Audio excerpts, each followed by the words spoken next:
Hi hello friends, എല്ലാ കൂട്ടുകാർക്കും പുതിയൊരു റിവ്യൂയിലേക്ക് സ്വാഗതം. അപ്പം നമ്മളെല്ലാവരും കാത്തിരുന്നൊരു ഭാഗമാണ് ഇനി ഈ ആഴ്ച വരാൻ പോണത്. പ്രകാശൻ വലിയ ആഘോഷത്തിലും സന്തോഷത്തിലും കോടതിയിൽ വലിയ ഒരു ഇതിൽ നിൽക്കുവാട്ടോ.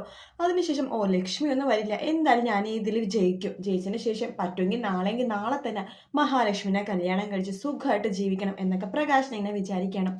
അങ്ങനെ കോടതി പിന്നെ തുടർവാദത്തിന് വേണ്ടിയിട്ട് ലക്ഷ്മിനെ ഇങ്ങനെ 3 പ്രാവശ്യം വിളിക്കുകയാണ്. അപ്പോൾ ലക്ഷ്മിനെ വരാതാകുമ്പോഴേക്കും പ്രകാശനും വിക്രത്തിനൊക്കെ ചിരിച്ചിട്ട് വയ്യട്ടോ.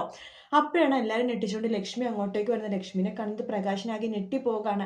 അത് മാത്രമല്ല, പ്രകാശൻ ചെയ്ത ക്രൂരതകൾ, അയാളുടെ അമ്മയായിട്ടുള്ള ഭാനുമതി ചെയ്ത ക്രൂരത, ഈ ഇടവരെ നമ്മുടെ വിക്രം ചെയ്ത ക്രൂരതകൾ, ഇവിടെ 3 പേരുടെ ക്രൂരതകൾ പറയുവാണ്. അത് പറയുക മാത്രമല്ല, തെളിവുകളും നിരത്തുവാണ് ലക്ഷ്മി. അതിന് ശരിക്കും പ്രകാശൻ വീണു പോകുവാട്ടോ.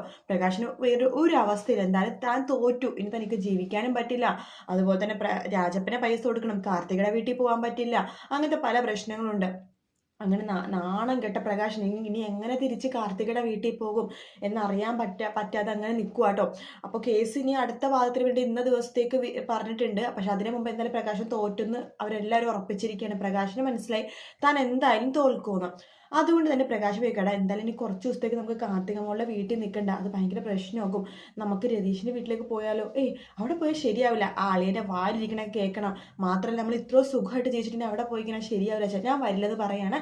എടാ, ചിലപ്പോൾ ഇനി എങ്ങാനും മഹാലക്ഷ്മിയെ കെട്ടാൻ പറ്റില്ലെങ്കിൽ അവിടെ തന്നെയായിരിക്കും ജീവിക്കേണ്ടത്. ആ രാജപ്പന് 30 ലക്ഷം രൂപയുടെ കടമുണ്ട്, എനിക്ക് എന്ത് ചെയ്യണമെന്ന് അറിയില്ല, വാ നമുക്ക് അവിടെ പോയിട്ട് ബാക്കി ആലോചിക്കാമെന്ന് പറയാണ്. നാണം ഇല്ലാണ്ട് വീണ്ടും പ്രകാശനും വിക്രവും ഭാനുമതിയും കൂടിയിട്ട് നമ്മുടെ രതീഷിൻ്റെയും അതുപോലെ തന്നെ നമ്മുടെ കാദംബരിയുടെ വീട്ടിലേക്ക് പോകുവാട്ടോ.